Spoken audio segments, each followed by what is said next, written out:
Live to Macon now, where Westside High School just won the Class 2A state championship, and for the second year in a row. It feels good to be back-to-back champs. Sports director Dan Booth joining us live now. And Dan, that was a close game.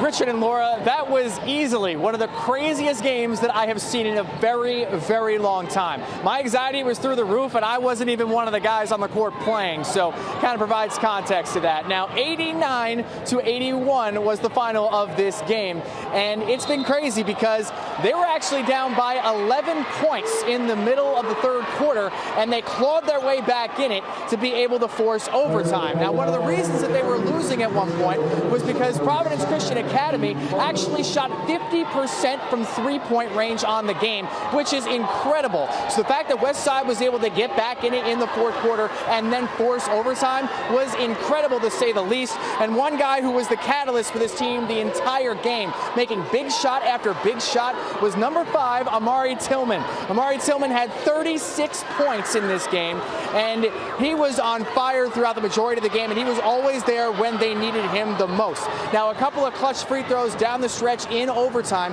helped clinch this win, once again 89-81. And after the game, I had the chance to speak with multiple players, including Amari Tillman, and it's hard for him to put into words how much this means to him, especially because he went out on top, going back-to-back in his final games playing with Westside. I mean, the tears that you saw was just from this being my last game, not from the winning the state championship.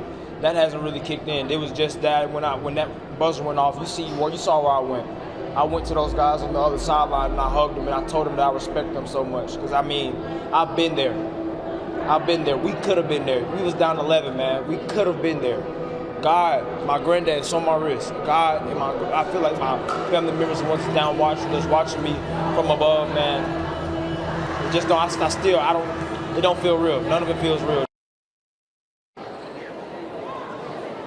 It was one of those games where it just showed how much Westside had in the tank to be able to come back in the second half specifically, get it into overtime, and then come out on top, winning their back-to-back state championship titles. Now, I believe it was the great philosopher Drake who once said back-to-back, and that is exactly what Westside is doing, and they're bringing another state championship right back to Augusta. So, and Amari Tillman actually told me once that he thinks Augusta is Title City. Well, now they have the opportunity to prove that right there with their second state title in as many years. But for now, reporting from the Macon Coliseum, Dan Booth on your side.